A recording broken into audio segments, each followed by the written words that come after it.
Bonjour ou rebonjour à toutes et à tous. Donc, je suis Aurélie Dubois, déléguée générale de l'association Respect Océan. Et donc, je suis ravie de vous accueillir aujourd'hui pour le premier webinaire de notre cycle 2022 consacré au carbone bleu. Donc, d'autres webinaires suivront sur le même sujet et vous pouvez d'ores et déjà noter la date du 12 mai à laquelle se tiendra le deuxième webinaire. Donc, on est ravis d'organiser ce cycle avec nos partenaires Climate Champions, la plateforme Océan Climat et Sustainable Ocean Alliance. Donc, avant de démarrer, je vais rapidement représenter l'association pour celles et ceux qui ne connaissent pas. Donc, Respect Océan fédère des acteurs économiques qui portent des solutions, des innovations et des actions pour concilier le développement économique et la préservation de l'océan. Donc, on compte plus de 85 adhérents aujourd'hui et nous organisons un certain nombre d'activités, dont les webinaires d'aujourd'hui. Donc, un rapide point sur les éléments techniques. Donc, vous pouvez donc poser vos questions pendant toute la durée des interventions des différents intervenants d'aujourd'hui.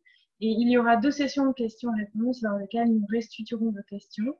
Et lors de ces moments de questions-réponses, nous aurons, comme certains d'entre vous le savent, une facilitation graphique en direct par Fanny Digui. Donc, je remercie chaleureusement l'ensemble des intervenants d'aujourd'hui et je vais donc sans plus tarder laisser la parole à Ignace et Laurent qui vont du coup introduire ce webinaire. À la suite de leur intervention, nous aurons une première session de questions-réponses. Bonjour, c'est moi qui vais commencer et Ignace prendra la suite. Donc, je partage mon écran. Donc, je vais commencer avec une présentation assez générale sur le carbone bleu, revenir sur quelques-unes des confusions qui ont jalonné le développement de ce concept au cours de la dernière décennie, pour essayer de mettre les choses au clair sur ce que c'est que le carbone bleu. Alors, vous verrez qu'il y a une frontière un peu floue sur les écosystèmes qui appartiennent au carbone bleu. Je vais essayer de revenir sur ces grands types d'écosystèmes. Je vais donner des définitions et puis je vais revenir sur quelques ordres de grandeur. Stockage de carbone possible, potentiel par certains écosystèmes. Alors, le carbone bleu, c'est finalement un terme relativement récent, ou en tout cas utilisé de façon récente dans la communauté scientifique et au-delà. Le terme a été en grande partie introduit en 2009 grâce à 2 rapports très influents sur le carbone bleu, mais dans ces 2 rapports, dès 2009, on a de multiples significations pour ce terme carbone bleu. Donc, si on part de ce premier rapport, Neleman et al. En 2009, qui s'appelle d'ailleurs Blue Carbon, leur définition concerne finalement l'ensemble des écosystèmes marins, à la fois côtiers et de l'océan ouvert, et leur définition s'intéresse à la fois au carbone naturel et au carbone anthropique. Vous voyez cette phrase de leur rapport: Out of all the biological carbon captured in the world, over half is captured by marine living organisms, hence it is called blue carbon. Et donc tout le carbone qui est capturé, capté par la biologie marine et par les organismes marins rentre dans leur définition de ce qu'on pourrait appeler le carbone bleu. Au même moment, un autre rapport important, celui de Lafollé et Grindich de l'UICN, sur le management des puits de carbone côtiers, donne une autre définition de ce qu'on va ensuite appeler le carbone bleu, en précisant que ce rapport discute des preuves sur la façon dont ces puits de carbone côtiers, ces écosystèmes côtiers, peuvent être incorporés dans des stratégies de réduction des émissions, dans les inventaires de gaz à effet de serre réalisés au niveau de chacun des pays. Et donc, on voit bien que dès le démarrage, il y a une définition ici très différente. Cette fois-ci, on s'intéresse uniquement aux écosystèmes côtiers, avec un focus très clair sur les budgets de gaz à effet de serre anthropique, le CO2, mais pas seulement. Alors, je vais revenir sur ces 2 définitions en démarrant peut-être à grande échelle, en partant de l'océan mondial, et puis ensuite en focalisant ma présentation sur la définition de ce qu'on appelle aujourd'hui le carbone bleu dans la littérature scientifique et au-delà.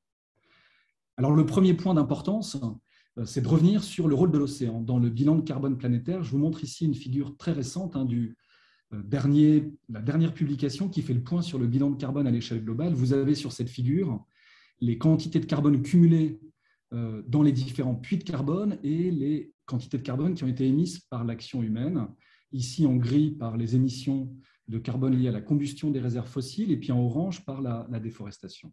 Et donc l'ensemble de ce carbone se retrouve dans l'atmosphère en bleu clair, dans les surfaces continentales en vert, et puis ici en bleu plus foncé dans l'océan. Et donc ce que nous montre cette analyse, c'est que sur la période 1850-2021, l'océan a absorbé près de 170 milliards de tonnes de carbone, et ça représente 25% des émissions anthropiques de carbone. Donc l'océan est un acteur essentiel quand on s'intéresse au bilan de carbone à l'échelle globale et quand on s'intéresse au devenir du CO2 émis par l'homme. Et donc on voit bien que l'océan, grâce à son fonctionnement, réduit la vitesse à laquelle le CO2 augmente dans l'atmosphère. Donc la part bleu clair ici est réduite du fait du rôle de l'océan, et donc ça limite aussi la vitesse à laquelle le changement climatique se développe. Et donc oui, une première approximation pourrait nous amener à appeler ce carbone absorbé par l'océan carbone bleu, par opposition au carbone vert qui serait ce carbone absorbé par les surfaces continentales, les forêts, les prairies, etc., etc. Alors quand on se tourne vers le carbone absorbé par l'océan et qu'on regarde où est-ce qu'il est absorbé dans l'océan et par quel processus ce carbone est absorbé par l'océan, vous avez ici une figure assez classique où vous avez l'océan Pacifique du sud au nord, l'océan Atlantique ici du sud au nord et puis l'océan Indien, et avec des couleurs bleues puis rouges, les quantités de carbone anthropique. Le carbone anthropique, c'est le carbone absorbé par l'océan en raison de l'augmentation du CO2. Et on voit bien que ce carbone anthropique, il est d'abord absorbé en surface et qu'une partie non négligeable pénètre dans les profondeurs de l'océan et une distribution assez hétérogène de ce carbone dans les profondeurs de l'océan. Ce qu'on sait par ailleurs, c'est que l'absorption de ce CO2 par l'océan est principalement pilotée par des processus physico-chimiques. C'est de la dissolution du CO2 atmosphérique en excès dans l'océan de surface qui est le principal processus. Et ensuite, une fois que ce CO2 en excès est dissous dans l'océan de surface, le CO2 et puis les ions liés au CO2 qui en résultent sont transportés en profondeur par les courants océaniques. Donc là, on est loin des écosystèmes océaniques. Le carbone anthropique océanique, en fait, n'est pas du carbone bleu, quelle que soit la définition qu'on utilise. Et c'est ce que je vous disais tout à l'heure dans mon premier transparent. Alors, quel est le rôle de l'écosystème océanique? Alors, d'abord, le rôle de l'écosystème océanique, de l'océan ouvert et du phytoplancton de façon générale. Le phytoplancton, effectivement, produit chaque année 50 milliards de tonnes de carbone sous forme de matière organique. Et donc, c'est là qu'on retrouve la moitié du carbone fixé par la biosphère à l'échelle de la planète. Ça a lieu dans l'océan. Donc, on retrouve ces 50% dont on parlait tout au début.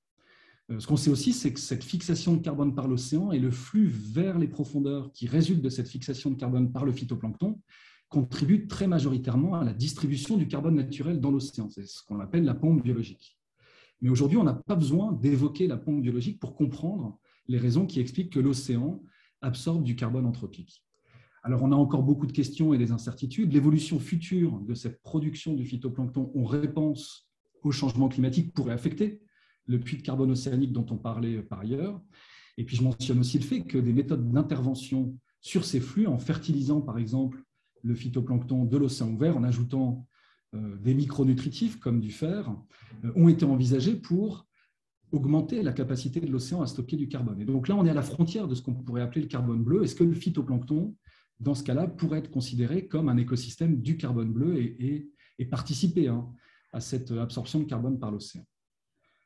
Alors, pour la définition de ce qu'aujourd'hui on appelle le carbone bleu et la façon dont à la fois la littérature scientifique et les rapports du GIEC utilisent ces termes carbone bleu, on peut se tourner vers le papier récent ici de Lovelock et Duarte qui propose une série de critères pour qu'un type d'écosystème fasse partie de ce qu'on appelle le carbone bleu.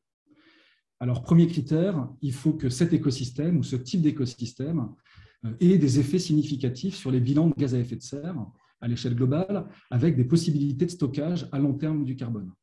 Donc, un rôle important dans le cycle du carbone. Ensuite, il faut que ces écosystèmes permettent des actions de management qui, ensuite, permettraient de réduire les émissions liées à ces écosystèmes dans le cas de leur dégradation, ou alors d'augmenter la captation de carbone en lien avec ces actions management. On peut aussi réfléchir à des actions management qui permettraient d'adapter ces écosystèmes au changement climatique. Troisième critère, peu ou pas d'effets indésirables sur l'environnement de façon générale ou sur les sociétés. Et enfin, l'intégration possible de ces écosystèmes, ou en tout cas du management de ces écosystèmes, dans des politiques climatiques d'atténuation. On voit que c'est des critères relativement précis qui ont permis en fait, de classer les différents types d'écosystèmes et de se focaliser sur un certain nombre qu'on va appeler par la suite carbone bleu. Donc, je vous montre ici le tableau de cet article, Lovelock et Duarte, en 2019, à partir de cette série de critères pour qu'un type d'écosystème fasse partie de ce qu'on appelle le carbone bleu. Et vous retrouvez ici les écosystèmes classiques du carbone bleu, les mangroves, les marais salants ici et les herbiers, qui sont les premiers écosystèmes auxquels on réfléchit quand on pense carbone bleu.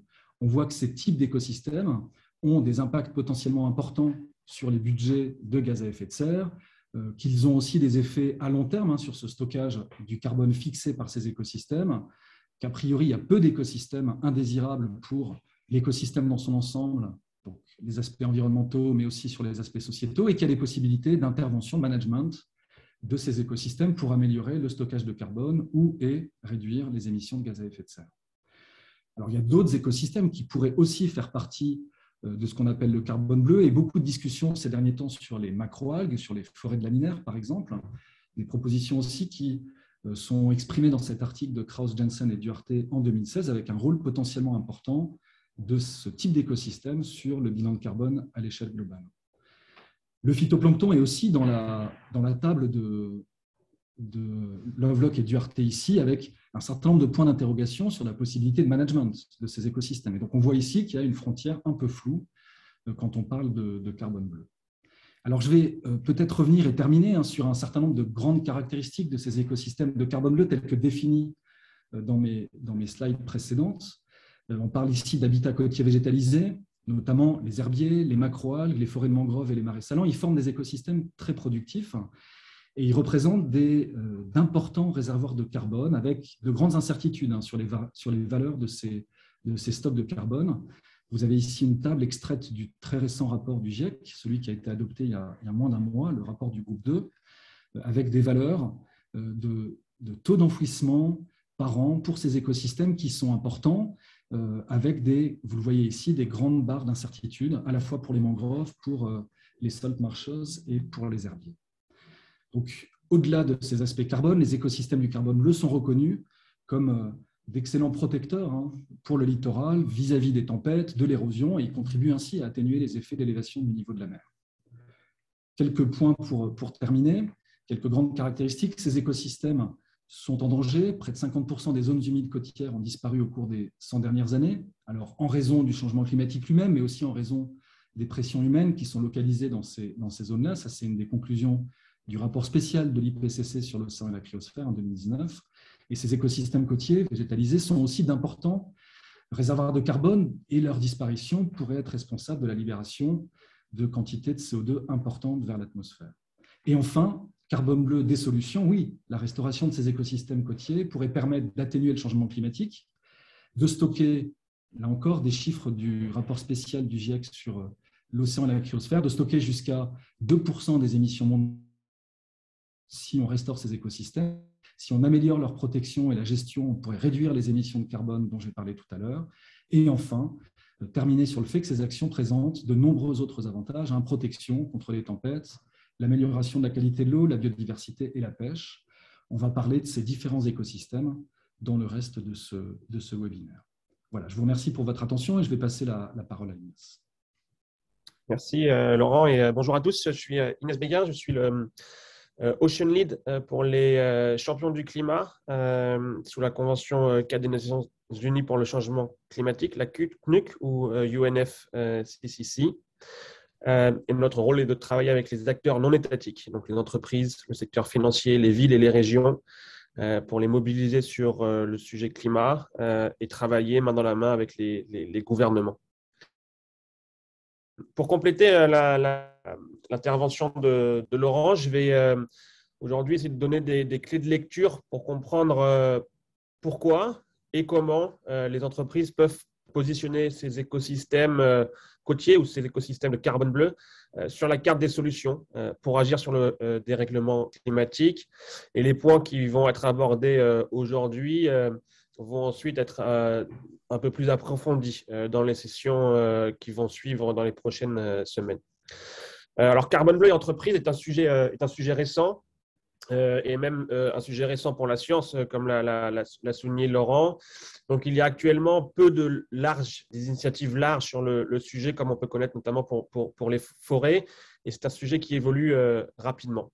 De manière générale, l'océan a pris de l'importance sur l'agenda politique global ces dernières années avec des initiatives des Nations Unies et d'autres gouvernements. Et en conséquence, c'est un sujet qui est de plus en plus pertinent et sur la table pour les entreprises. On voit par exemple de nombreux grands groupes sur l'ensemble de la planète qui nomment des référents océans pour commencer à réfléchir, à mesurer, évaluer les impacts des activités sur l'océan.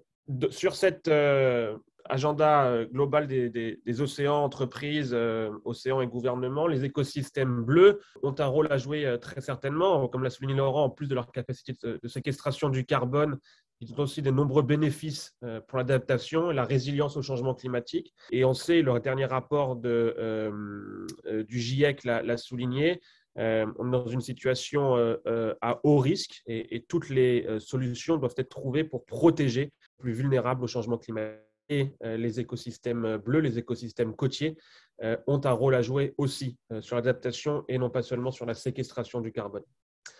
Comme l'a souligné la Commission globale sur l'adaptation il y a quelques années, notamment lorsqu'on investit dans la restauration des mangroves, cela crée un bénéfice d'au moins 10 fois l'investissement initial. Les bénéfices dans la restauration des mangroves sont par exemple la protection des actifs et des biens qui sont sur les côtes. Ça va limiter l'impact des vagues ou l'érosion côtière. Il y a aussi un impact positif sur la biodiversité. Les mangroves sont des espaces très riches en biodiversité qui vont permettre d'avoir des ressources halieutiques en meilleur état et de meilleurs rendements donc, pour la pêche. Et les mangroves, par exemple, aussi permettent la filtration de l'eau qui s'écoule de la terre vers la mer et donc de protéger l'océan de potentielles pollutions terrestres.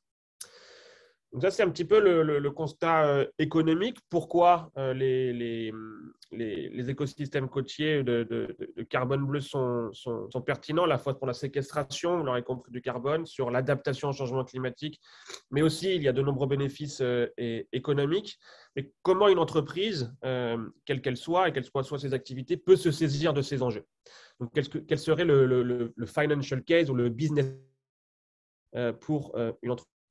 Il y a d'abord, je pense, un premier élément, c'est la gestion du risque. C'est à la fois la gestion de risques opérationnels, financiers, sociaux et même réputationnels.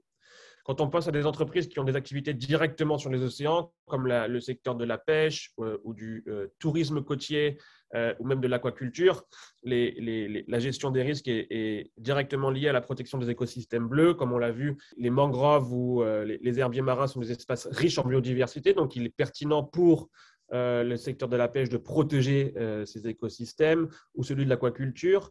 Et même le secteur du tourisme.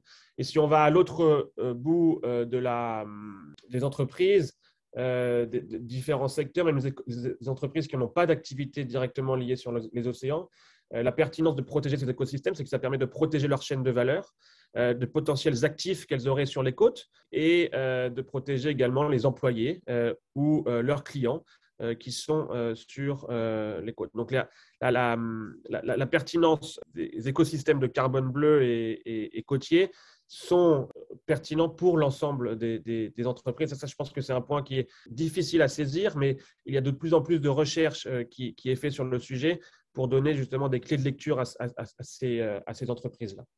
Donc, comment les entreprises peuvent agir? Je pense qu'il y a un premier niveau, c'est d'abord mesurer leurs impacts sur ces écosystèmes-là dans l'ensemble de leur chaîne de valeur, donc les évaluer et ensuite agir pour limiter la dégradation de ces écosystèmes-là due à leurs activités et ensuite rapporter publiquement sur le plan gré. Donc, ce serait agir en interne et faire en sorte que sur la carte de la gestion des risques et des impacts des entreprises, les écosystèmes côtiers et les écosystèmes de carbone bleu fassent partie de ces éléments à prendre en compte.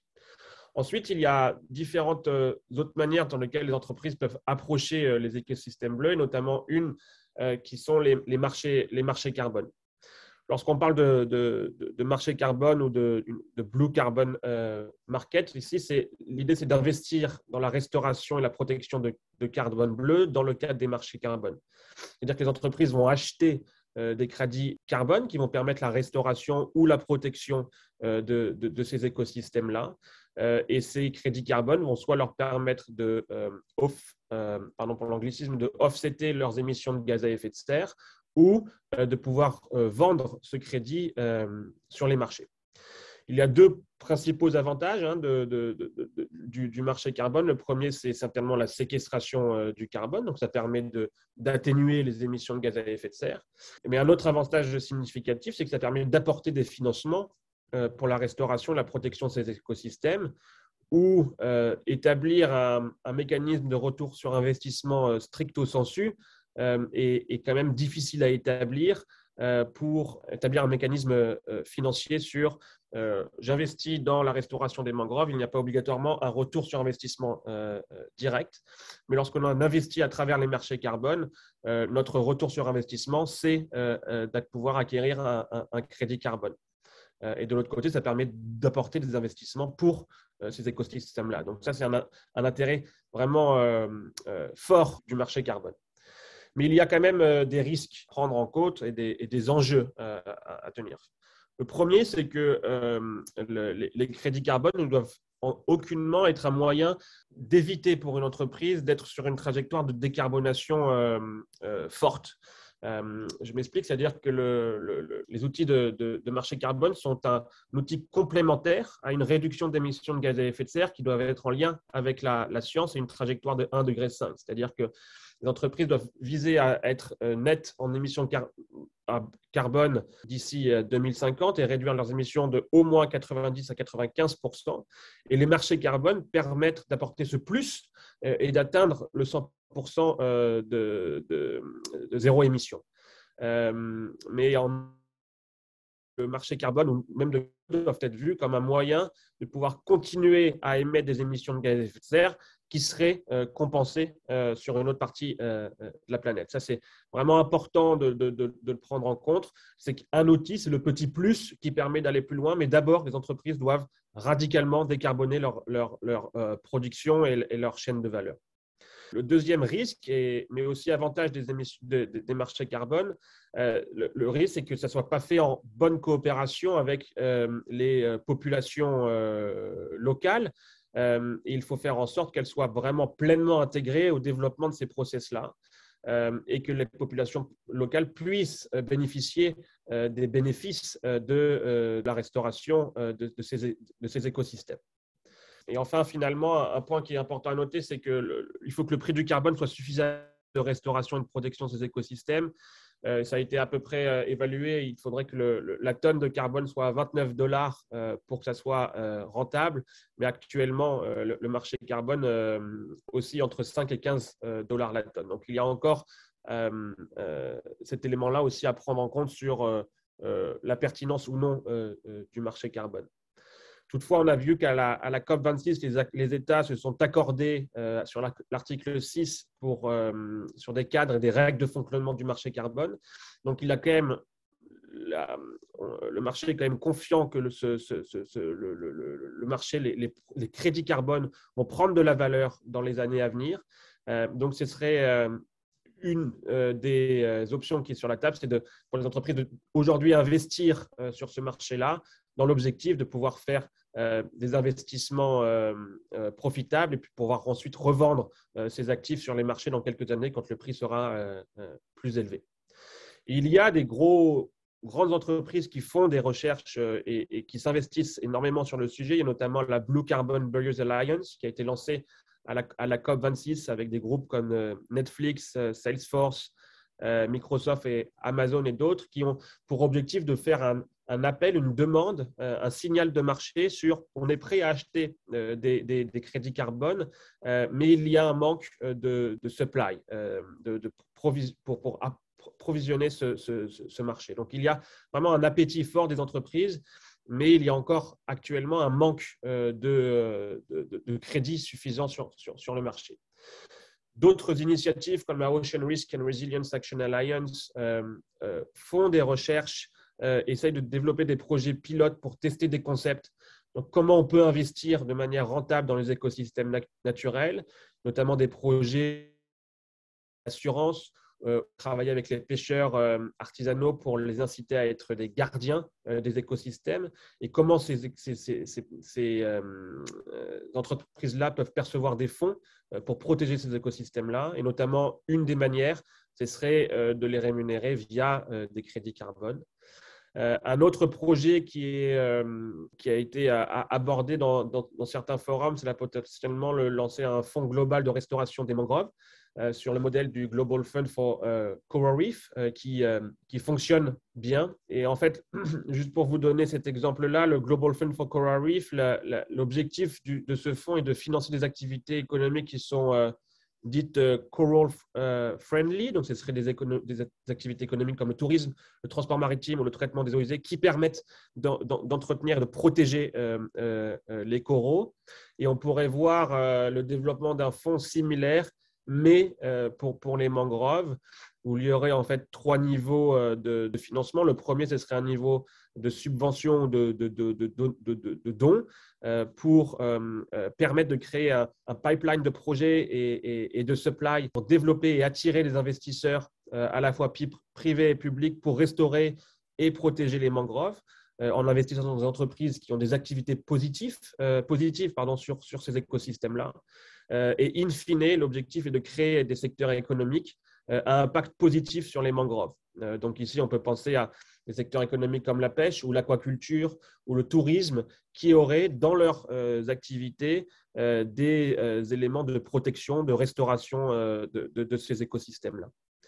Voilà, c'était. Je vais conclure ici, mais c'était pour vous donner un petit peu un état des lieux de écosystèmes et entreprises, comment aborder le sujet à la fois sur le fait que c'est des écosystèmes qui permettent de séquestrer le carbone, quel est l'état des lieux sur les marchés carbone, pourquoi les carbones bleus et quels sont les rapports avec la gestion des risques et l'adaptation au changement climatique pour les entreprises. Et tous ces sujets-là vont être comme je l'ai dit au début, creuser davantage dans les sessions qui suivent. Je ne sais pas, Aurélie, est-ce qu'on a le temps pour quelques questions ou si on passe aux intervenants ? Merci beaucoup, Laurent et Ignace, pour votre intervention d'introduction. Donc, notamment l'intervention d'Ignace qui a commencé à introduire ce qu'on va aborder dans le deuxième webinaire du cycle qui se tiendra donc probablement le 12 mai et qui sera du coup sur le thème du carbone bleu et de l'engagement des entreprises et notamment sur toutes les approches qui existent donc avec un nouveau panel d'intervenants et d'intervenantes. Donc, on va passer à effectivement la première session de questions et réponses. Donc, on a un peu débordé, mais on a reçu des questions dans la fenêtre de dialogue. Et pendant qu'on répond à ces questions, on va basculer de ce fait sur l'écran de Fanny. Fanny, si tu peux partager ton écran. Fanny qui est en train, comme je vous l'ai indiqué au départ, de faciliter ce webinaire, donc de réaliser un schéma en direct. Donc, Laurent et Ignace, on a reçu des questions dans la fenêtre de discussion, donc notamment comment est-ce qu'on mesure l'impact d'un crédit carbone et comment faire le lien entre un impact sur l'océan et le crédit carbone pour le compenser. Si l'un de vous deux veut répondre à la question, on a encore le temps pour une ou deux autres questions, donc n'hésitez pas à les indiquer dans la fenêtre de dialogue afin que Laurent et Ignace en prennent connaissance et puissent répondre aux questions auxquelles ils peuvent répondre. Voilà. Donc, on a d'autres questions qui sont arrivées, Laurent et Ignace, notamment quel type de solution proposer pour intégrer alors les populations locales. Alors, en ce qui concerne les populations locales, je vous propose qu'on laisse cette question de côté puisque ça fera l'objet de notre webinaire 3, justement.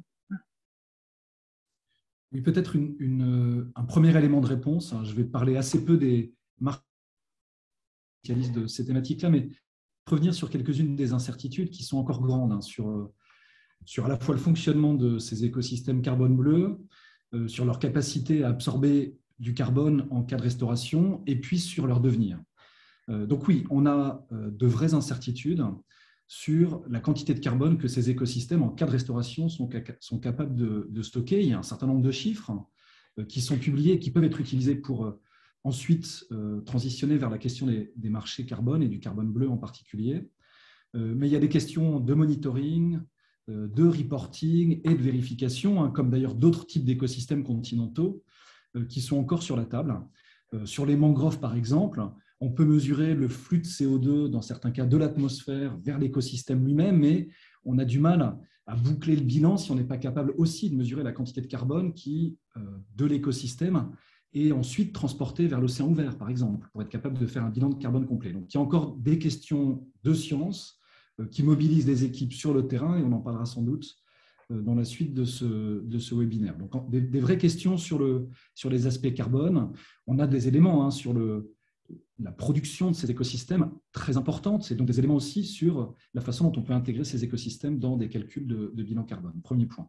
Et le deuxième point, c'est sur la réponse de ces écosystèmes à l'évolution des facteurs environnementaux et en particulier au changement climatique. Ce que rappelle le deuxième rapport du GIEC, c'est que c'est une solution d'adaptation importante, hein, la restauration, la conservation des écosystèmes côtiers. On en a parlé, Ignace et moi-même. Mais évidemment, ce sont des solutions d'adaptation qui vont perdre leur efficacité si on dépasse 1,5, 2 degrés ou au-delà, parce que ces écosystèmes, les mangroves par exemple, sont aussi menacés par une élévation rapide du niveau des mers, par l'augmentation des températures, des changements de pattern de précipitation. Donc oui, solution d'adaptation, si on est capable par ailleurs de limiter nos émissions de gaz à effet de serre, et donc c'est ce que disait Ignace, il faut aussi continuer à dire et redire encore que tout ça fonctionne dans le cas où on est capable de décarboner notre économie et notre fonctionnement de façon générale. Ouais, juste pour peut-être compléter, en effet, il y a un intérêt fort des entreprises sur ce sujet de Blue Carbon. Comme je dis de temps en temps, c'est un petit peu le nouvel Eldorado de l'offsetting, en plus des forêts. Je pense qu'il faut faire extrêmement attention à comment on aborde ces sujets-là. Et aussi, il y a des incertitudes sur la capacité réelle de séquestration du carbone par ces écosystèmes. Donc, il faut avoir une approche tout d'abord basée sur la science, mais aussi faire en sorte que ce soit développé en partenariat avec les communautés côtières et que ça soit en respect avec la biodiversité locale, qu'on ne refasse pas les erreurs qu'on a pu faire avec les crédits carbone dans les forêts il y a quelques années. Donc, il y a des initiatives globales qui sont en train d'être développées pour créer qu'on appelle des principes pour des high quality blue carbon. Mais c'est en cours de développement et notre rôle est de faire en sorte que ça soit fait en lien avec ces critères-là de protection de la biodiversité, protection et engagement des communautés côtières, mais aussi, bien entendu, que ça soit un complément de la réduction drastique des émissions de gaz à effet de serre, que ce ne soit pas du tout un moyen une excuse, en fin de compte, pour ne pas réduire les émissions.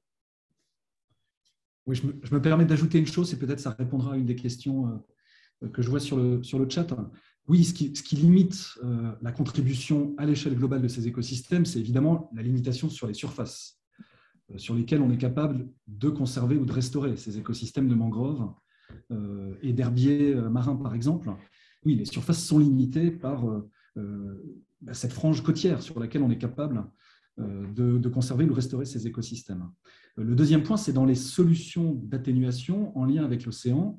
Ces solutions de conservation et de restauration des écosystèmes côtiers, donc le carbone bleu, se distinguent par le fait que ce sont des solutions qui ont très peu d'effets néfastes et au contraire, ces solutions sont accompagnées par beaucoup d'effets de bénéfices collatéraux et on en a parlé. Donc, c'est des solutions dites sans regret. Il y a une quantité de carbone stockée avec beaucoup d'incertitudes, mais on sait qu'on gagne en biodiversité pour les populations locales, le développement de la pêche artisanale, par exemple. Et puis le dernier point, pourquoi est-ce qu'on ne va pas plus loin au large quand on parle de carbone bleu? Oui, il y a des projets de culture de macroalgues dans l'océan ouvert, par exemple, avec des financements qui ont fortement augmenté ces derniers temps. Beaucoup de questions, et cette fois-ci des questions aussi sur les effets collatéraux qui pourraient être néfastes sur les écosystèmes en place. Et donc là, on a sans doute encore besoin de science avant d'intégrer ce type de solution dans des discussions plus pragmatiques sur la façon d'atténuer le changement climatique. Mais oui, il y a un certain nombre de projets sur le développement potentiel de cultures de macroalgues en pleine mer, avec dans ce cas-là des surfaces disponibles nettement plus importantes. Merci beaucoup à tous les deux. Donc, on a reçu un certain nombre de remarques, de questions dans la fenêtre de dialogue. Malheureusement, il ne sera pas possible de répondre à toutes ces questions. Néanmoins, ça va nous aider à avancer sur le cycle, puisque nous avons, comme on vous disait depuis le départ, prévu plusieurs webinaires plus ciblés et plus thématiques sur ce thème du carbone bleu durant toute l'année 2022. Donc, on va passer donc maintenant à la deuxième partie et on va faire le focus sur quelques écosystèmes clés. On a évoqué quelques-uns de ces écosystèmes et Laurent les a présentés. Nous, on a décidé d'intégrer les algues justement dans ces écosystèmes clés pour les raisons que Vincent va vous présenter.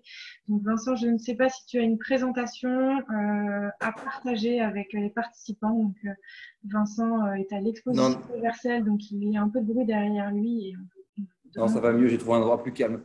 J'ai pas de question parce que sinon vous ne regardez pas, vous ne me regardez pas.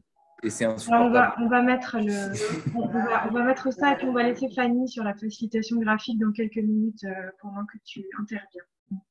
Ça marche. Bon courage, Fanny. Donc moi, voilà, Vincent Doumézel, je m'occupe des algues au Pacte mondial des Nations Unies et j'ai fondé l'an dernier la première coalition mondiale des algues, donc la Safe Seaweed Coalition. Donc en préambule, je tiens à rappeler que les algues ne servent pas qu'à séquestrer du carbone. Elles sont et vont devenir encore plus une solution pour nourrir la planète de façon très abondante. On avait calculé récemment qu'avec 2% des océans, on fournirait assez de protéines pour 12 milliards de personnes, si on était bien organisé dans les écosystèmes océaniques.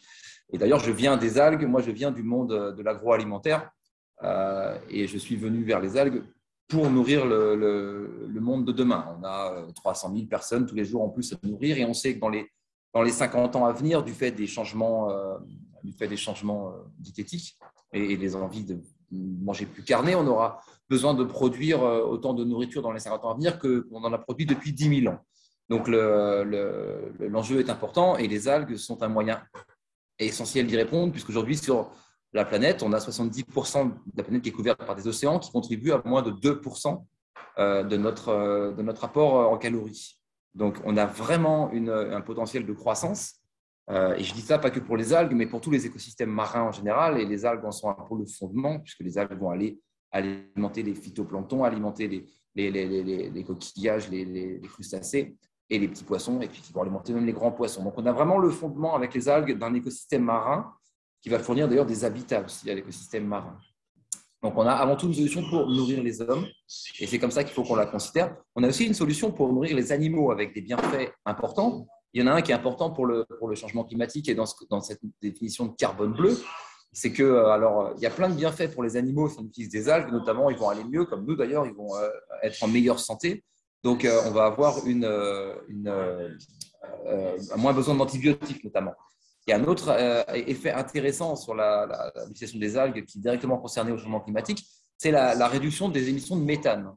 On se souvient que le méthane, c'est quand même un gaz extrêmement destructeur pour l'atmosphère, enfin en tout cas qui accélère le changement climatique, qui est 80 fois plus destructeur que le carbone. Il a un avantage, le méthane, c'est qu'il ne reste dans l'atmosphère que 10 ans.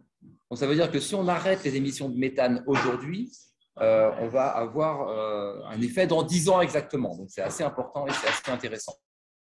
Alors que le carbone, on en aura un effet. Donc, il y aura sans doute déjà des drames qui seront arrivés. Or, il y a une petite algue rouge qui s'appelle l'Asparagopsis taxiformis, qui est cultivée essentiellement en Australie aujourd'hui et qui est présente un peu partout dans le monde, qui, si on en donnait 100 grammes à toutes les vaches, arrêterait 90% de leur émission de méthane. Ce n'est pas anodin, ça équivaut à arrêter toutes les voitures du monde du jour au lendemain en termes d'émissions carbone. Donc, encore une fois, on a un impact des algues important. On voit que les algues, elles participent d'un côté à séquestrer le carbone, comme on l'a vu et comme on y reviendra, mais elles vont aussi participer à décarboner l'économie en réduisant le méthane des émissions de méthane et en remplaçant d'autres produits. Dans les autres produits qu'on va remplacer grâce aux algues, on va l'Asparagopsis taxiformis, pour faire du Asparagopsis, je vais l'écrire après pour répondre en direct aux questions.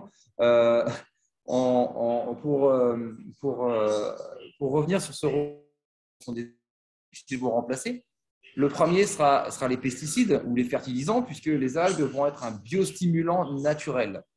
Donc, vous allez, grâce à ces algues, pouvoir renforcer vos plantes et elles auront moins besoin d'absorber, elles auront moins besoin de fertilisants. Vous allez renforcer leur croissance et enrichir les sols et renforcer leur résistance au sel, etc. Vous allez avoir un autre produit qu'on pourra remplacer avec des algues qui est très intéressant, ça s'appelle le plastique. Il y a des biopackaging, des bioplastiques à base d'algues, notamment une société qui s'appelle Notpla en Angleterre qui fait des bulles d'eau, vous avez dû voir, où on ingère le packaging, donc la bulle en algues, avec l'eau à l'intérieur. Donc on a là une action concrète. Et évidemment, le reste des algues est éminemment biodégradable et compostable. Donc, on est sur le même fonctionnement qu'un fruit ou qu'un cornet de glace où on va manger le packaging. Donc, il y a aussi des produits comme le coton qui ont un impact assez important sur le changement climatique, où les algues pourront évidemment, les fibres d'algues pourront facilement remplacer le coton.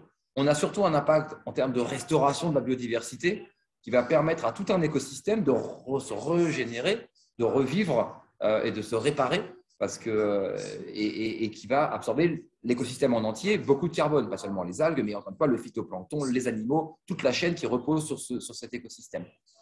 Une algue en soi, elle va absorber aussi, c'est un organisme photosynthétique, elle va absorber beaucoup de carbone au cours de sa croissance. Il faut savoir qu'une algue, elle croît très vite. Une algue, les Macrocystis spirifera, par exemple, qui sont les plus grandes algues du monde, qui peuvent mesurer jusqu'à 60 mètres de hauteur, donc ce sont des vrais arbres, ce sont des forêts. Elle croît de 40 à 60 cm par jour. Donc, on a vraiment un potentiel d'absorption de carbone qui est assez phénoménal. D'ailleurs, Carlos Duarte, qui a été mentionné précédemment, précisait la semaine dernière que les algues dans le monde absorbent aujourd'hui autant que la forêt amazonienne. Donc, on est quand même sur un potentiel assez important. Et là, on mettra en exergue le fait que si tout le monde s'alarme quand la forêt amazonienne brûle, personne ne s'alarme que 90% des algues de Californie ont disparu. Donc, il y a un incendie sous l'océan et personne n'y prend garde ou ne s'y intéresse. Alors que cet incendie, il a déjà contribué à faire disparaître plus de 750 espèces qui vivaient en Californie en se basant sur cette biodiversité. Donc, on a vraiment une urgence à cultiver, replanter et développer la culture d'algues. Cette culture d'algues, elle va être intéressante pour le carbone parce que, alors, il y a un aspect complexe parce qu'on a du mal à mesurer la séquestration de carbone. C'est ce que Carlos Duarte a beaucoup de mal à faire, mais même s'il y a des grands progrès qui ont été annoncés la semaine dernière, qui vont être publics bientôt, parce qu'une algue, elle va perdre des morceaux et ces morceaux vont flotter sur des dizaines de kilomètres. Donc, il est très compliqué et très complexe de savoir quelle partie de l'algue qui n'est pas récoltée va tomber au fond des océans.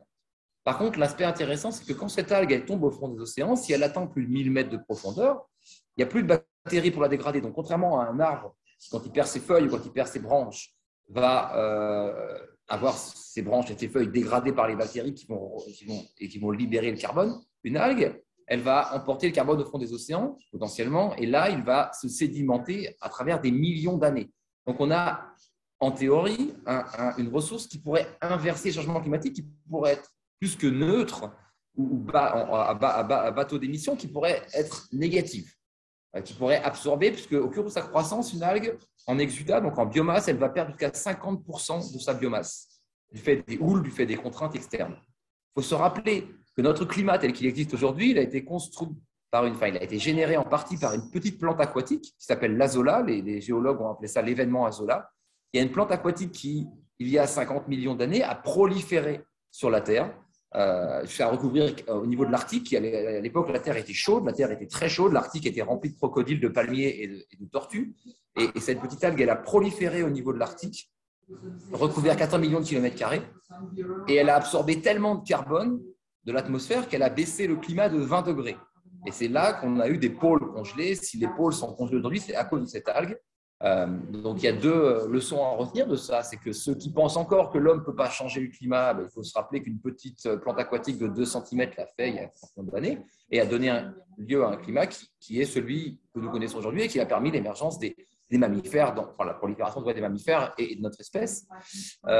Et la deuxième leçon à retenir, c'est que cette plante aquatique qui dominait le monde à une époque, aujourd'hui, elle est restreinte à quelques bandes extrêmement réduites à travers le monde, qui sont les seules places où elle peut survivre. Donc, elle a donné lieu à un climat qui ne lui permet pas de survivre. C'est aussi une leçon qu'on pourrait retenir parce que c'est sans doute ce qui va nous arriver si on continue. Donc on a cette logique. Alors après, il y a évidemment une logique à se dire, si les algues absorbent du carbone, autant les couler directement et ne plus les récolter. C'est quelque chose auquel certains, notamment les anglo-saxons, sont très intéressés. Il y a un problème éthique à couler une ressource extrêmement nutritive alors que vous avez un million de personnes qui meurent de faim. Il y a aussi un problème scientifique de sécurité des océans. L'océan réagirait si on larguait des millions de tonnes de carbone dans leurs sédiments abyssaux. Il y a quand même des choses à contrôler à ce niveau-là. Donc voilà. Donc, en tout cas, les algues sont, que ce soit en termes de décarbonation ou en termes de séquestration et d'absorption de carbone, une excellente réponse. Elles vont ensuite apporter des ressources aux revenus et une ressource aux populations côtières où les ressources de la pêche disparaissent. Donc, il y a un intérêt aussi là-dessus. Et donc, une plus grande résilience à ces communautés et une plus grande capacité à s'adapter au changement climatique aussi. Donc, c'est ça qui est intéressant. Et notamment, on voit que dans les pays africains où finalement ces activités sont faites en sus de la pêche, qui décroît. Et donc, on voit que même dans les populations africaines assez traditionnelles et assez patriarcales, eh ben, les pêcheurs, les maris pêcheurs, voyant leur activité décliner, demandent à leurs femmes d'aller travailler, alors qu'elles étaient enfermées à la maison avant, pour récolter des algues. Donc, on voit une activité qui se développe où 80% des employés sont des femmes et qui bénéficient à une autonomisation des femmes aussi. C'est un autre effet sympathique des algues qui n'est pas à négliger et qui renforce une résilience par rapport au changement climatique. Il y a des mises en place pratiques de ces choses-là. Il y a une société, par exemple, qui s'appelle Kelp Blue, qui a été fondée par un ancien dirigeant de Shell, qui a décidé de changer son fusil d'épaule et d'essayer de sauver le monde, qui a mis en mer des énormes structures pour produire ces espèces d'énormes algues. Donc, il a enterré des bouées à 20 mètres de profondeur. Enfin, il a immergé des bouées à 20 mètres de profondeur sur lesquelles il fait pousser ces algues et il va récolter la canopée de ces algues. Et il a des dizaines, des milliers d'hectares même à cultiver. Sa ferme, à la fin, il est estimé qu'elle absorbera plus de carbone que n'en émettent les Pays-Bas aujourd'hui. Donc, on a vraiment un impact sur ces fermes à grande échelle au large, dans des zones bien spécifiques où les nutriments vont être abondants. On a vraiment des effets d'un impact assez significatif. On est en train, comme pour rebondir sur ce que disaient mes collègues, de développer un mécanisme de crédit carbone sur les algues. Il y en a pour les herbiers marins, il y en a pour les mangroves, il n'y en a pas pour les algues, parce qu'encore une fois, en pleine mer, la dérive fait que c'est très compliqué de quantifier, et très scientifiquement, l'absorption et la séquestration des algues, du carbone par les algues. Encore une fois, on avance très vite là-dessus. Il y a des annonces qui vont être faites qui sont assez intéressantes et on avance avec Verra qui avait créé le protocole donc, de crédit carbone pour le carbone, tous les protocoles autour de la vérification carbone. On avance pour créer un protocole de vérification carbone pour bien valider ces potentiels de séquestration et permettre ces crédits carbone d'exister. Donc voilà, on a peut-être avec les algues une espèce de solution du futur pour à la fois nourrir la planète, restaurer une biodiversité, décarboner l'économie et séquestrer du carbone, ce qui répondrait à pas mal des grands défis de notre génération. Pour faire un petit peu de pub, j'ai essayé de mettre tout ça au sein d'un livre qui s'appelle « La révolution des algues », qui est paru aux éditions des Équateurs, que vous pouvez acheter dans toutes les bonnes librairies. Voilà. Donc voilà, le sujet des algues a un bel enthousiasme aujourd'hui. On parle de révolution parce qu'on se dit que finalement, on est à la révolution des algues, c'est parce qu'il y a 12 000 ans, on est passé du mode préhistorique, du mode chasseur-cueilleur à l'état d'homme civilisé, de l'histoire moderne, quand on a arrêté d'être des chasseurs-cueilleurs pour devenir des cultivateurs. On est encore des hommes préhistoriques, on est encore des chasseurs-cueilleurs dans l'océan, et ça a sans doute un impact significatif sur notre environnement et sur notre climat. Donc, il faut vraiment passer à un mode civilisé avec l'océan. Il faut que cette révolution, elle se fera d'abord par le plus bas niveau trophique de l'océan, que sont les algues, donc le premier maillon de la chaîne du vivant. Donc, il va falloir sans doute, et l'homme et la vie vient des océans, de toute façon, la vie est née dans l'océan. Alors, je ne dis pas que comme les dauphins, on va retourner vivre dans l'océan après quelques millions d'années sur Terre. Mais en tout cas, il y a une logique à conserver cet intérêt pour les océans, pour maintenir la vie sur Terre. Ce que je veux dire, c'est qu'il va falloir apprendre de notre histoire en termes de vie sur Terre, de notre histoire passée dans les océans, si on veut se créer un futur possible sur Terre. Merci. Merci beaucoup, Vincent, pour ta présentation de l'Expo universelle, du coup. On va maintenant donc passer à une intervention enregistrée de Cyril Marchand, qui est actuellement en Nouvelle-Calédonie et qui, compte tenu du décalage horaire, ne pouvait pas être parmi nous à cet horaire-là aujourd'hui, et qui nous a enregistré une vidéo afin de pouvoir néanmoins pouvoir vous parler des mangroves. Donc, on va vous partager dans quelques instants cette vidéo. Voilà, c'est en cours et on revient dans 11 minutes.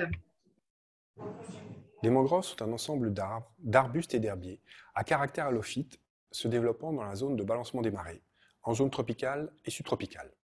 Les palétuviers, nom générique que l'on donne aux arbres de mangroves, ont une très forte productivité, c'est-à-dire qu'ils ont une forte capacité à transformer le dioxyde de carbone présent dans l'atmosphère en matière organique. Par ailleurs, ces palétuviers ont développé des capacités d'adaptation pour lutter contre des conditions environnementales extrêmes.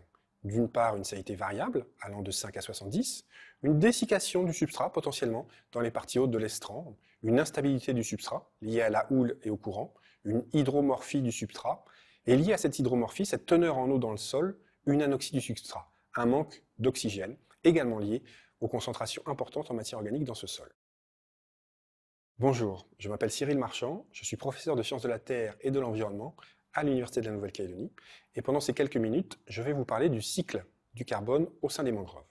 Les mangroves sont présentes sur près de 140 000 km² dans 118 pays, ce qui représente environ 75% des littoraux tropicaux.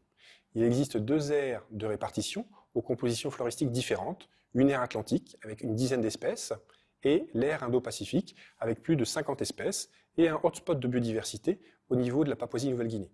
Il existe un gradient latitudinal de biodiversité avec seulement une seule espèce au sud du Japon et une espèce au niveau d'Auckland en Nouvelle-Zélande. Les mangroves rendent de nombreux services écosystémiques et de par le monde, de nombreuses personnes vivent grâce aux ressources fournies par la mangrove.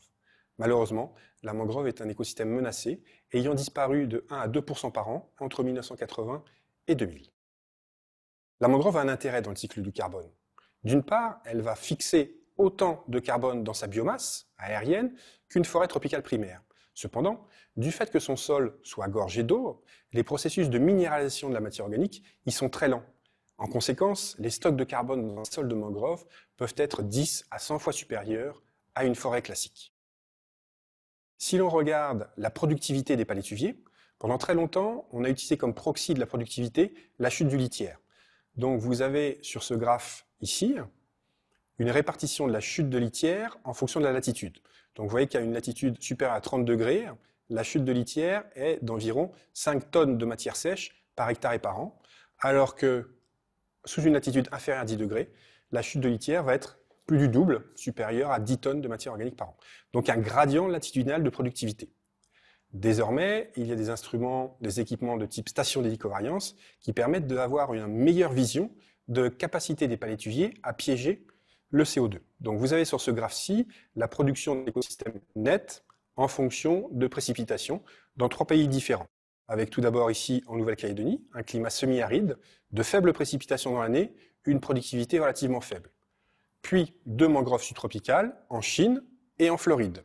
Ces mangroves vont subir des précipitations 2 fois plus importantes qu'en Nouvelle-Calédonie et la productivité va être beaucoup plus importante. En fait, lorsque l'arbre est stressé par la salinité du sol, il va très peu se développer, il va avoir une faible productivité.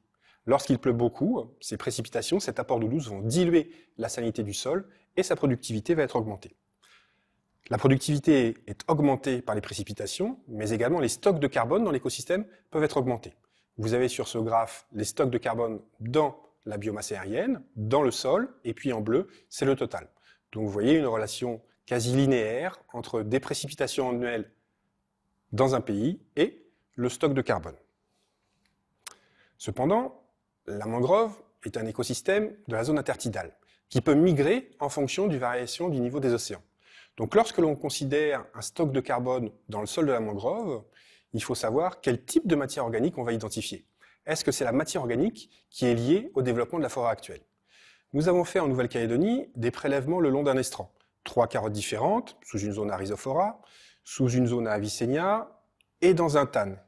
Ici, ce que l'on observe sous 40 cm de profondeur dans le tan, ce sont des matières organiques rouges, en forte densité, qui sont typiques en fait des matières organiques de ces arbres-ci, les Rhizophora. Ce qui signifie que, alors on a fait des datations carbone 14, entre 2000 et 6000 ans, nous avions au niveau du tan une forêt à Rhizophora. Donc les forêts de mangroves vont migrer. Mais se pose la question de savoir, le stock de carbone dans le sol, on va le prendre jusqu'à quelle profondeur? Qu'est-ce qui est effectivement représentatif de l'écosystème? Donc, même site, voilà les stocks de carbone en fonction de ce que l'on a décidé d'intégrer. Donc si on prend jusqu'à la Roche-Mère, dans la zone nue actuelle, on a des stocks très importants, parce qu'il y a cette forêt qui est enfouie. Le niveau des océans sur la côte ouest de la Nouvelle-Calédonie a été stable pendant 4000 ans. Si on a un niveau qui est relativement stable, la forêt va produire et la matière organique va s'accumuler. Si on a un niveau des océans qui est variable, du coup, à un site donné, les stocks seront limités. Si on intègre jusqu'à 1 mètre de profondeur, ce qui est fait classiquement, les stocks vont être inférieurs à ce que l'on a forcément jusqu'au bedrock. Mais ensuite, si grâce à des outils moléculaires et isotopiques, on arrive à identifier l'horizon pédogénétique qui est effectivement influencé par le développement de la forêt actuelle, on arrive à ces stocks-ci qui sont relativement plus faibles. Donc tout dépend de savoir ce que l'on veut. Est-ce que l'on veut connaître un stock sur toute la profondeur de la colonne sédimentaire? Et effectivement, ce stock peut contenir à la fois de la matière organique de la forêt présente, mais également de forêt passée, ou est-ce que l'on souhaite connaître le stock uniquement de la forêt actuelle? Lorsqu'on étudie le cycle du carbone dans un écosystème, il ne s'agit pas simplement de déterminer des stocks. Il faut également déterminer des flux entrants par le biais de la photosynthèse et les flux sortants. La minéralisation de la matière organique à l'interface sédiment-air, mais également la mangrove, c'est une forêt qui se développe les pieds dans l'eau. Donc à chaque marée, il y a des apports et il y a des exports.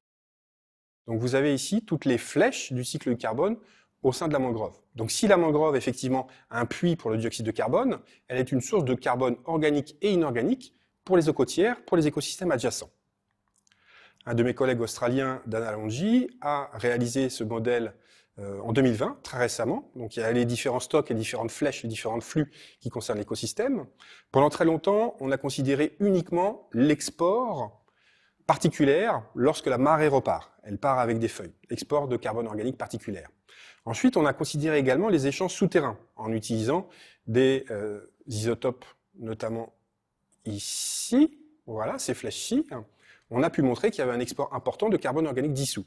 Et puis, au début des années 2010, on va dire, on a également montré que ce carbone organique dissous n'était pas le seul à être exporté. Il y a également du carbone inorganique dissous qui est exporté.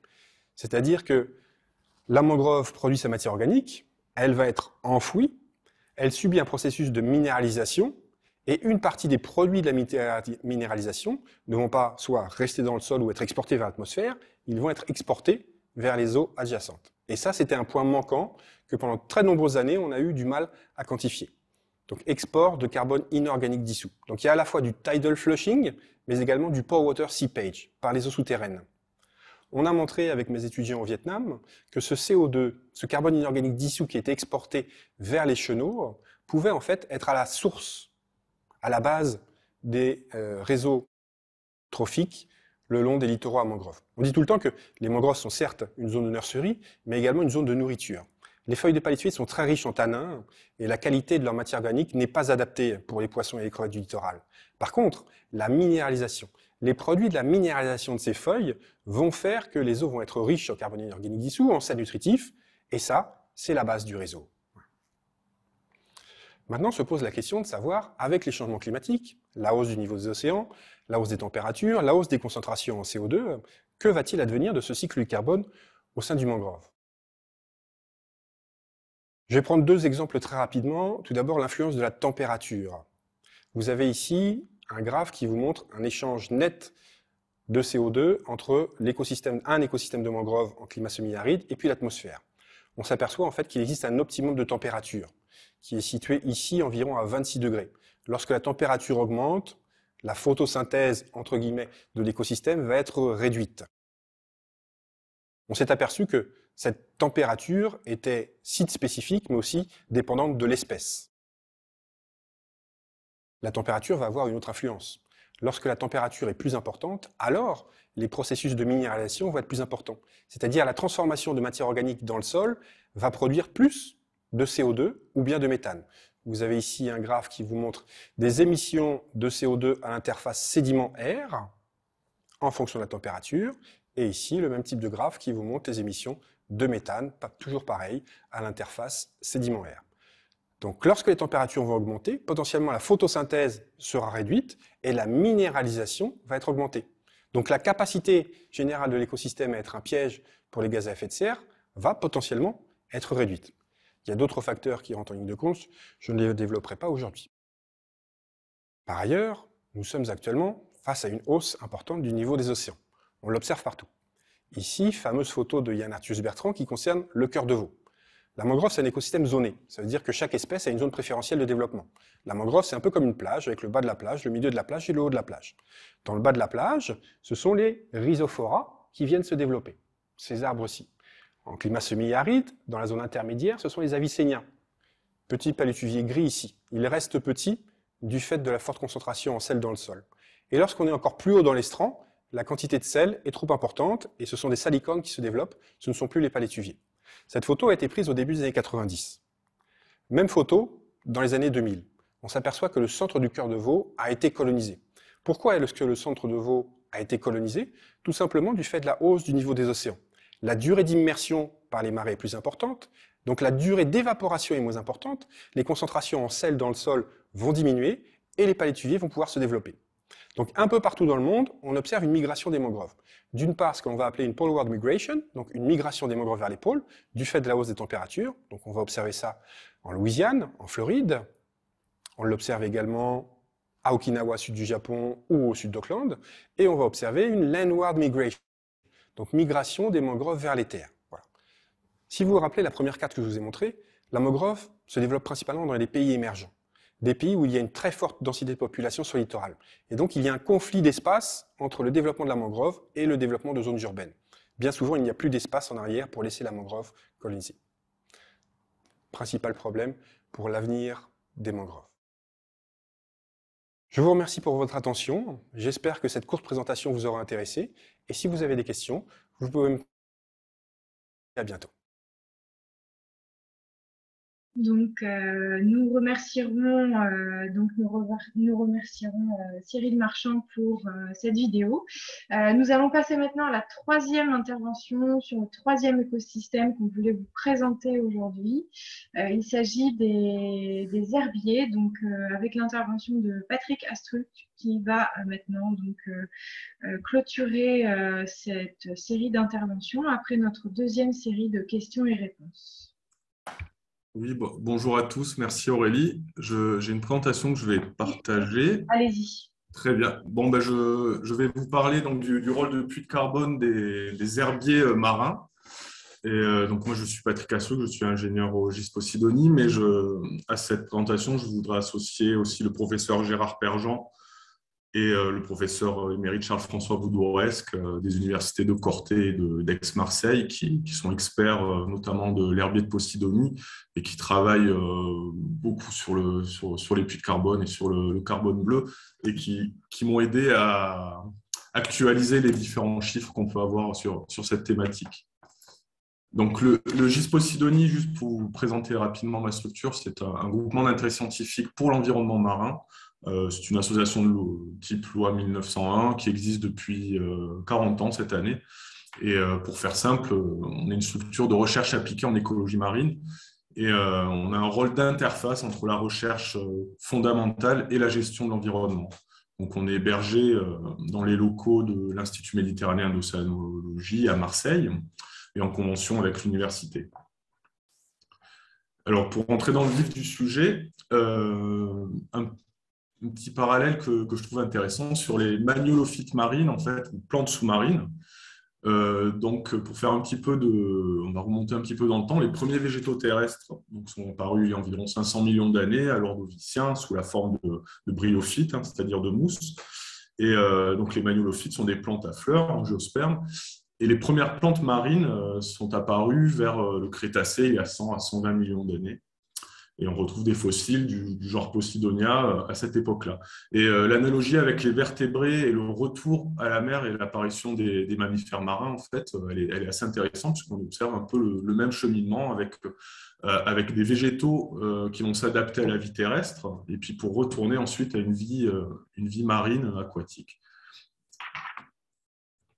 Alors, actuellement, je pense que le chiffre il est peut-être un peu plus important. On a plus de 360 000 espèces de magnolophytes marines, de magnolophytes dans le monde, mais seulement 64 espèces marines, et dont 9 du genre Posidonia. Donc, pourquoi une si faible spéciation? Donc déjà, on est sur des espèces qui ont souvent très peu de reproduction sexuée, et donc peu de diversification génétique.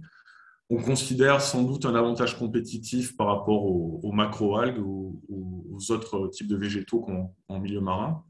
Et on peut supposer aussi que certains épisodes extrêmes ont pu limiter la spéciation au cours du temps, comme la crise messinienne, il y a 5 millions d'années, qui correspondait à la fermeture pendant 100 000 ans de la Méditerranée.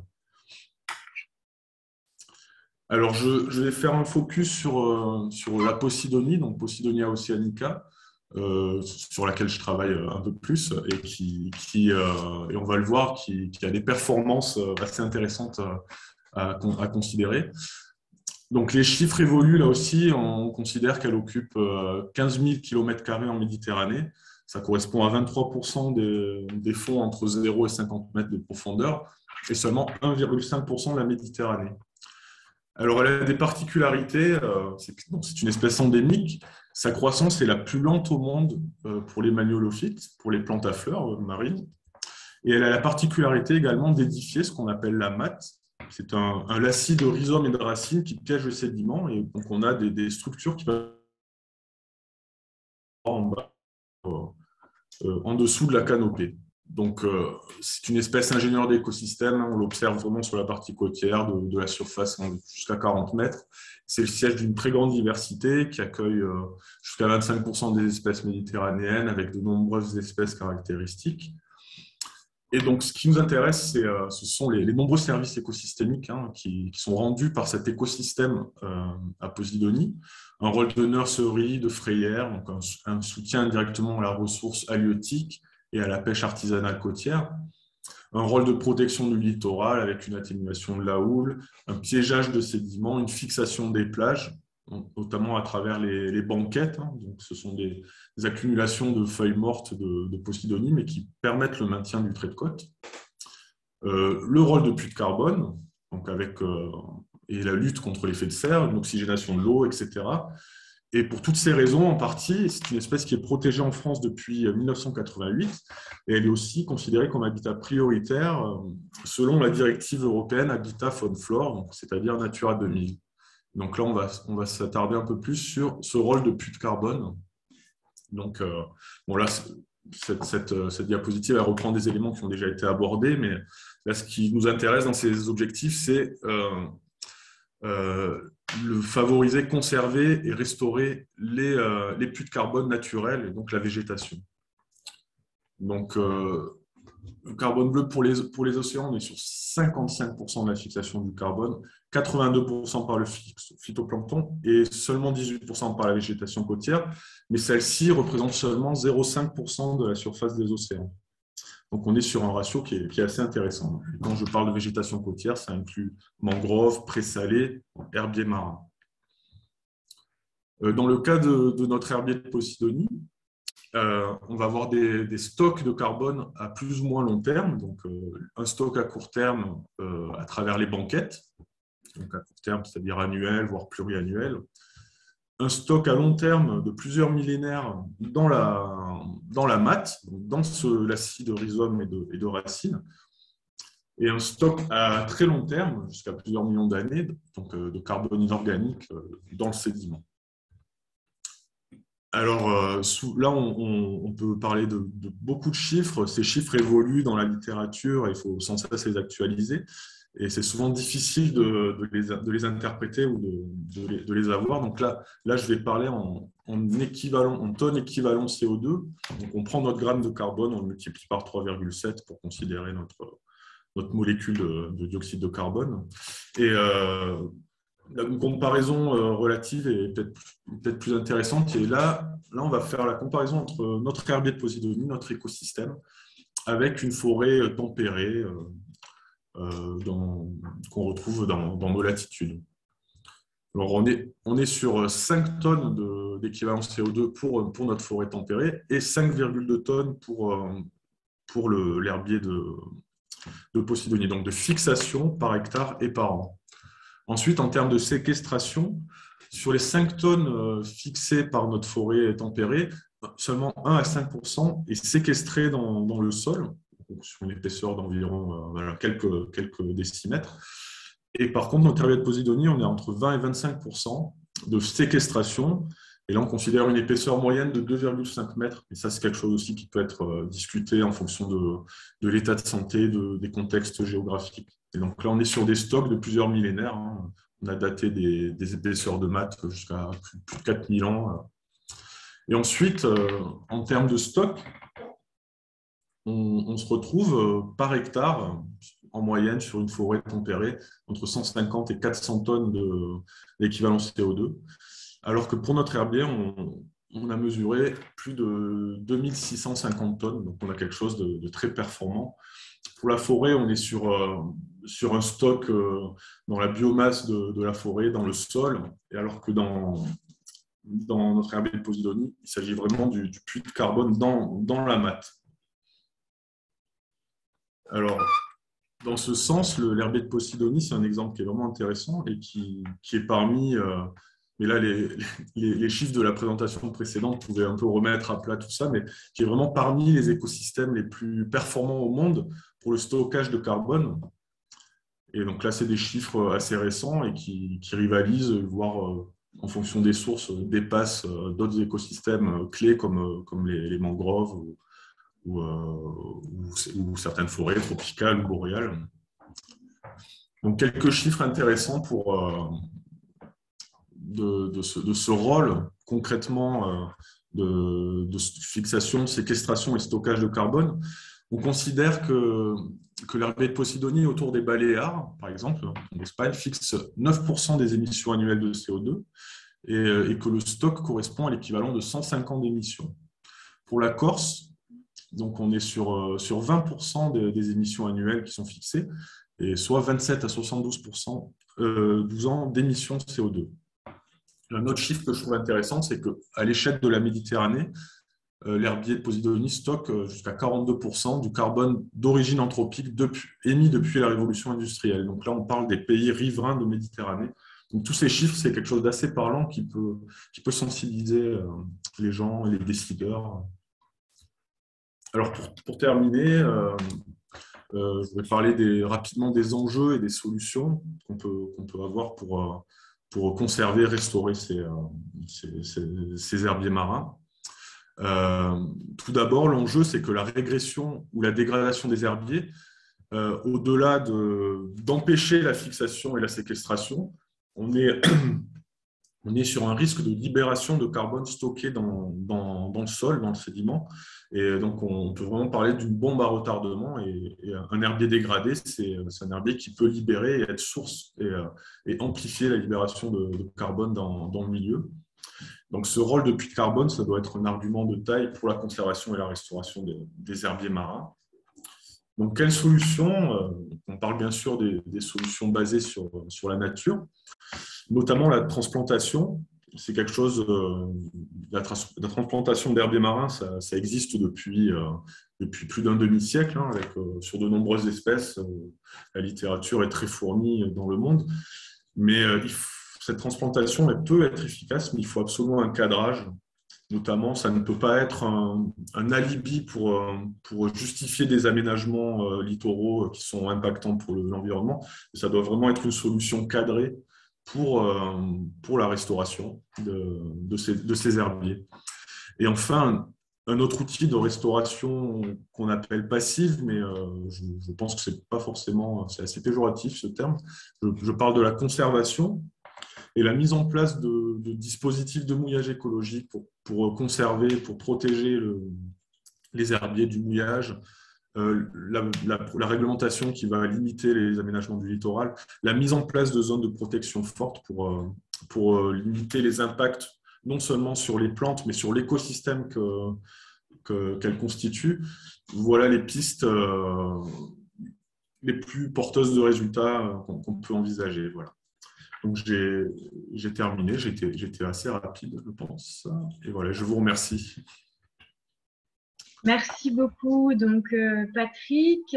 On va maintenant donc passer à la dernière session de questions-réponses. Donc, il y a déjà eu un certain nombre de questions, notamment pour Vincent. Donc, on va peut-être reprendre alors, dans la fenêtre d'échange.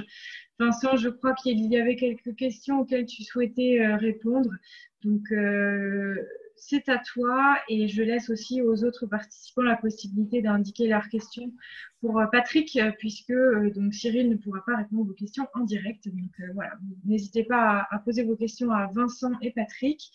Donc Vincent, je te laisse répondre aux questions qui étaient déjà arrivées pour toi. Merci beaucoup. Alors, donc, j'ai répété le nom de l'algue pour l'Australie. Donc, c'est l'Asparagus saxiformis, comme ça a été précisé par la suite. C'est une petite algue rouge. Voilà. Et à noter quand même qu'il y a des progrès assez conséquents sur des résultats significatifs pour les réductions de méthane aussi en utilisant des algues fermentées, beaucoup plus habituelles dans nos contrées telles que la Saccharina latissima qu'on trouve partout dans l'Atlantique. Donc, il ne faut pas se focaliser seulement sur cette algue rouge. Il y a vraiment des potentiels de réduction de méthane à travers une alimentation à base d'algues un peu plus grande. Les cultiver des sargasses pour capturer du CO2. Alors, pour le coup, des sargasses, on en a pas mal déjà. On a 20 millions de tonnes dans les grosses années qui dérivent dans les Caraïbes. On n'a pas parlé de ces problématiques-là qui contribuent à nuire un peu à l'image globale des algues. Il n'y a pas de problème de culture d'algues invasives. On a des problèmes avec les algues uniquement sauvages qui sont le fruit d'une pollution terrestre. Donc, on est vraiment dans un système qui n'intègre pas les océans dans l'agriculture et qui, du coup, crée des répercussions, crée des conséquences un peu non désirées avec ces pollutions, en effet, par des algues qui sont le fruit d'une pollution, qui ne sont pas la pollution. L'algue, c'est le système immunitaire de l'océan qui est déployé pour absorber l'excès de nutriments qui vient d'une terre polluée et où les cycles ne sont plus gérés. C'est pour ça qu'on n'arrive pas à le résoudre, d'ailleurs, parce qu'on ne veut pas valoriser les algues, on veut vraiment résoudre le problème à la base. Donc ça, c'est un autre sujet que celui qui nous rassemble aujourd'hui. Mais en tout cas, alors, cultiver des sargasses, encore une fois, on a 20 millions de tonnes, c'est un peu dangereux d'en cultiver. Les sargasses, c'est une des seules algues, en tout cas, qui peut se développer sans substrat, donc qui est vraiment très peu maîtrisable, très complexe. Ça se développe très bien.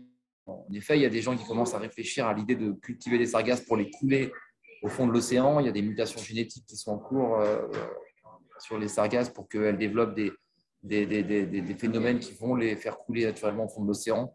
C'est un peu exactement là où on ne veut pas aller, cette histoire d'OGM sur les algues. Donc, il y a des idées là-dessus. Maintenant, ce n'est pas forcément là où nous, on veut aller. Et en effet, il est séquestré. Alors, il y a eu des commentaires à ce sujet-là aussi. Quand il coule au fond de l'océan, quand il coule à plus de 1000 mètres de profondeur, il y a beaucoup moins de bactéries. Donc, il va être sédimenté. Il va être dégradé quand même. L'algue va quand même être dégradée. Ce carbone va quand même être dégradé au fond des océans, mais ça va être de façon beaucoup plus lente et donc il va avoir le temps de sédimenter au travers. C'est ce qui a provoqué d'ailleurs le carbone, le pétrole existant, les algues et les micro-algues qui ont sédimenté pendant des millions d'années dans les océans. Donc en effet, l'algue va être dégradée, ces exudats d'algues vont être dégradés, mais de façon très, très, très, très, très lente.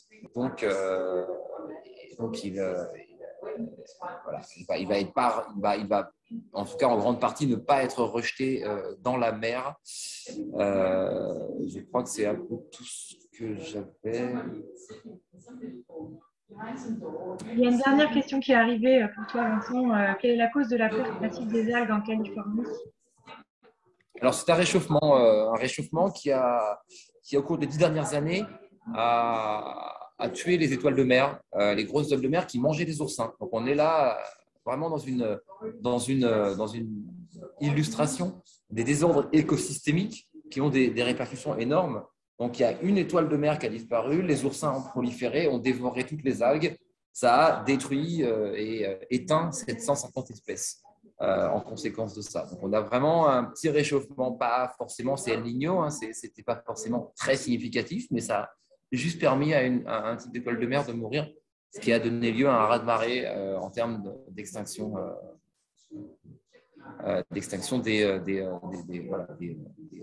des espèces environnantes et surtout d'une perte de ces algues. Alors, l'intérêt et le danger à regarder. Et les algues, elles aiment bien les eaux froides. Le bon côté du réchauffement, si je peux m'exprimer ainsi, très prudent à ce niveau-là, c'est qu'on va avoir beaucoup plus d'eau froide qui va arriver des glaciers. Et donc, il risque d'y avoir en effet des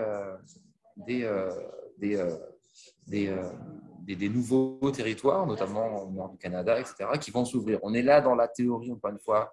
Je pense que sur les algues et sur tout le reste, il faut vraiment laisser la science avancer en premier et nous dire ce qui est bon ou ce qui n'est pas bon, et essayer de voir comment on peut avancer là-dessus. Pour répondre à la question qui s'est posée aussi, oui, j'ai un peu peur de la perte de contrôle. On a tous peur d'une perte de contrôle, a fortiori sur des algues qui n'ont pas de substrat. Donc, encore une fois, ce sont le seul, ils n'ont pas besoin de substrat. C'est la seule. Des algues qui vont être fermement accrochées, on va quand même mieux contrôler leur dérive et leur expansion dans l'océan. Il n'y a pas de frontière dans l'océan, il n'y a rien qui empêche une algue d'aller d'un endroit à l'autre et donc de proliférer, et en proliférant de détruire un écosystème.